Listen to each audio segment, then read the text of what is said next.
Si vous regardez cette vidéo, il y a de bonnes chances que vous soyez européen ou canadien.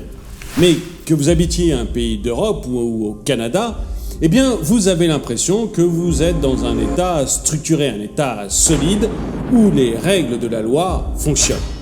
Eh bien détrompez-vous.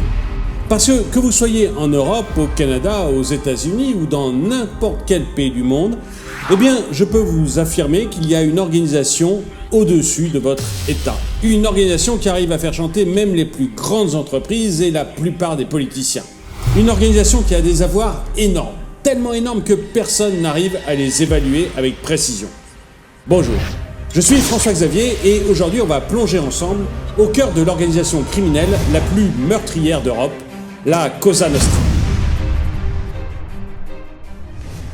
La Cosa Nostra, ou Notre Cause, est un gang tellement puissant, tellement influent que le terme mafieux désigne les hommes appartenant à cette organisation précisément. La Cosa Nostra existe depuis le XVIe siècle, et c'était à l'époque du grand banditisme et du racket. Mais c'est entre 1860 et 1880 que la mafia, telle qu'on la connaît aujourd'hui, naît sous la direction de Salvatore Lupo. Il a fallu attendre 1963 pour qu'un mafioso repenti dévoile le nom de la plus grande de ces mafias, la Cosa Nostra. Aujourd'hui, elle est plus puissante que jamais. On estime les avoirs de la Cosa Nostra à près de 13 milliards d'euros. Un rapport de RISP, un organisme privé italien en charge d'études économiques, politiques et sociales, a fait le calcul en 2003. Il estime que la Cosa Nostra gagne 8 milliards d'euros par an dans le trafic de drogue, à peu près 3 milliards d'euros provenant de la criminalité en col blanc, 1,5 milliard sur le trafic d'armes, 351 millions provenant de l'extorsion, du racket et de l'usure, et 176 millions provenant du proxénétisme. Alors, ce rapport de Rispes, il date de 2003, et vous dites peut-être que depuis, l'influence de la Cosa Nostra a baissé. Vous pourriez même vous dire que les mafiosos ont disparu, puisqu'après tout, on n'en entend plus parler. Eh bien, vous seriez dans une erreur totale. En fait, la mafia a juste changé de stratégie.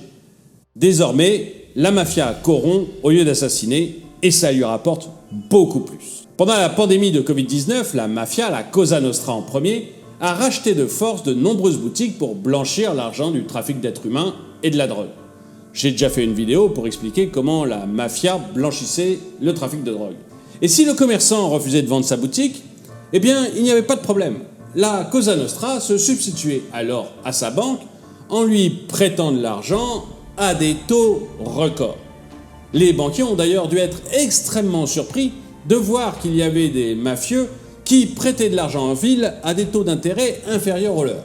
Mais toutefois, si vous aviez été un de ces commerçants à qui on avait proposé un prêt à des taux extrêmement avantageux, eh bien vous auriez mieux fait de vous méfier.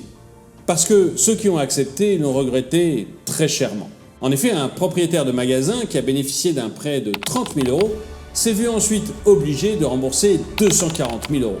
Pensez-y une seconde, vous demandez un prêt de 30 000 euros pour sauver votre boutique. Pour une raison ou une autre, vous ne passez pas à votre banque. Soit ses taux sont trop élevés, soit elle vous a refusé. Et du coup, vous avez emprunté à la Cosa Nostra. Quoi qu'il en soit, votre bienfaiteur vous donne l'argent avec joie, et sans aucune signature de contrat. Oui, mais quelques temps après, il revient vous informer que les taux d'intérêt ont changé.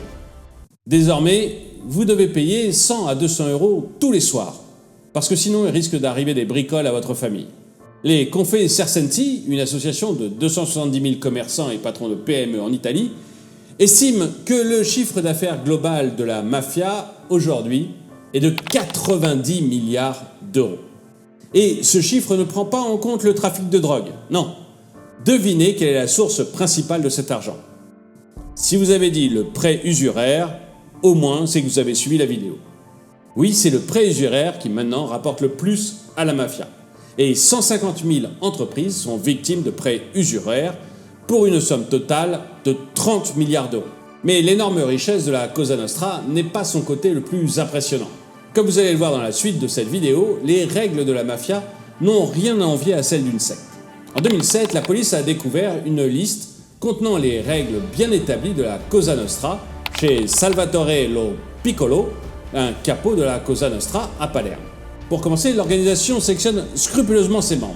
Vous ne pouvez pas faire partie de la Cosa Nostra si vous êtes homosexuel, divorcé, communiste ou fils de communiste, ou encore proche parent d'une victime de la Cosa Nostra. L'organisation refuse même les gens qui ne sont pas nés en Sicile, ceux qui sont parents de policiers, de magistrats ou de fonctionnaires, et les fils et frères de femmes légères.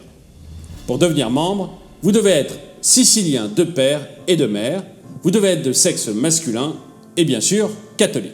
Vous ne pouvez pas débarquer et demander à être membre de la Cosa Nostra même si vous avez tout ça. Vous devez être introduit par votre père ou par un membre de votre famille qui est déjà membre de la mafia. En général, le jeune Sicilien est introduit au monde de la mafia dès l'âge où il comprend les ordres basiques. Mais on ne lui parle pas tout de suite des activités illégales de la famille. On l'aborde d'abord avec des sous-entendus. On lui suggère des crimes, des délits avec des demi-mots. Et puis on voit comment il réagit au fur et à mesure. Lorsque vient le moment du rite d'initiation, 3 membres mettent le feu sur la photo d'un saint catholique et l'initié doit garder cette photo dans sa main jusqu'à ce qu'elle brûle complètement. Je vous l'ai dit, ça ressemble un peu à une secte. Et pendant ce temps, le plus ancien des initiateurs lui dicte le code. Ne pas tuer d'autres hommes d'honneur sauf ordre de la coupole. Ne jamais parler de la Cosa Nostra en public. Respecter l'omerta, la fameuse loi du silence imposée par la mafia. Cette dernière loi implique que les projets de la mafia ne soient jamais ni écrits ni enregistrés. On raconte que Michele Cavataio, de la famille de l'Acquasante, jeune et brillant membre de la mafia, s'est fait tuer à la fin des années 60 juste parce qu'il avait dessiné sur le papier un plan d'occupation de la ville de Palerme par la mafia. Enfin, le mafieux exemplaire doit respecter 10 commandements. 1. Il ne doit jamais se présenter directement à un des amis de la Cosa Nostra sans la présence d'une tierce personne. Il ne doit pas convoiter la femme d'un autre homme d'honneur. Il ne collabore jamais avec la police. Les bars et les discothèques sont interdits. Toujours être disponible pour Cosa Nostra, quoi qu'il arrive. Toujours respecter ses rendez-vous, traiter les femmes avec respect, toujours dire la vérité à la mafia et ne jamais accepter de l'argent qui appartient à un ami ou à une autre famille. En gros, vous avez plus de chances d'entrer à Harvard que dans la Cosa Nostra. Et l'influence de la mafia s'étend dans au moins 13 secteurs d'activité, tous illégaux bien évidemment. On compte le trafic de drogue, d'armes, de cigarettes et de cartes bancaires, le blanchiment d'argent, les enlèvements et les incendies criminels. Et Cosa Nostra est aussi active dans l'industrie du meurtre. Vous pouvez faire assassiner qui vous voulez en vous adressant à la bonne personne. Et puis il y a aussi le racket dont je vous parlais tout à l'heure. Et ce qui est impressionnant, c'est que la mafia arrive même à racketter les très grandes entreprises italiennes. Lorsque des mastodontes du BTP italien comme Italcementi ou Impregilo et Candotte gagnent des marchés sur des territoires contrôlés par Cosa Nostra, elles doivent payer un impôt appelé le pizzo. Et généralement, les entreprises font le choix de payer plutôt que de protester auprès des autorités du pays. D'ailleurs, les dites autorités sont souvent infiltrées jusqu'au sommet par la mafia.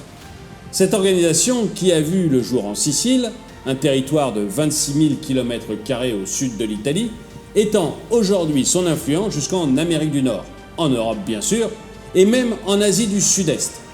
Partout où il y a de l'argent à faire, la mafia est présente. Et la Cosa Nostra contrôle même le trafic d'armes en Amérique latine et en Europe de l'Est. Elle vend même des missiles solaires. Son trafic de drogue, quant à lui, s'étend jusque dans les Caraïbes. Alors comment ça se fait qu'avec une telle influence, on n'entend pas davantage parler de la mafia sicilienne? Eh bien, comme on va le voir tout de suite, c'est simplement grâce au génie de son chef actuel. Récemment, il y a eu pas mal d'arrestations dans la mafia.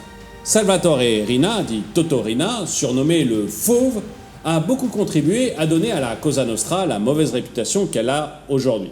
En 20 ans, il aurait fait assassiner plusieurs centaines de personnes, même des juges anti-mafia comme Giovanni Falcone ou Paolo Borsellino.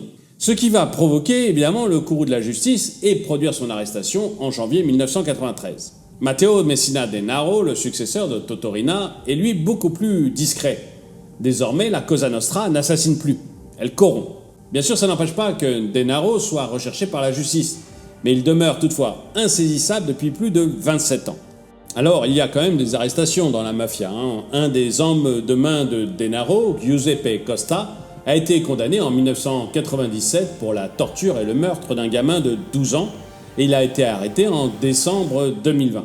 Plus tôt, en 2019, Leandro Greco, petit-fils de Michele Greco, surnommé le pape de la Cosa Nostra, et Calogero Lo Piccolo, fils du grand patron emprisonné à vie Salvatore Lo Piccolo, ont été arrêtés au cours d'une réunion où la Cosa Nostra voulait se réorganiser.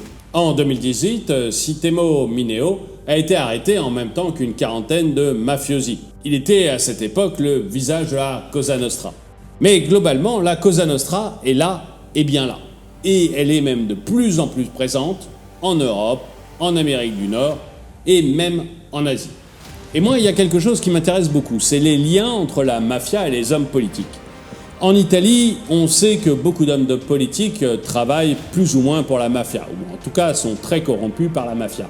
Mais est-ce que vous pensez que cette corruption des hommes politiques par la mafia est aussi réelle hors d'Italie? Est-ce que vous pensez que dans d'autres pays, l'Allemagne, la France, le Canada, on peut trouver aussi des hommes politiques corrompus par la mafia? Ou est-ce que vous pensez que c'est une spécialité italienne? Dites-le moi dans les commentaires. En tout cas, merci d'avoir regardé cette vidéo, mettez-lui un pouce vers le haut, commentez-la, partagez-la. Merci à tous ceux qui soutiennent la chaîne, et moi je vous dis à très bientôt.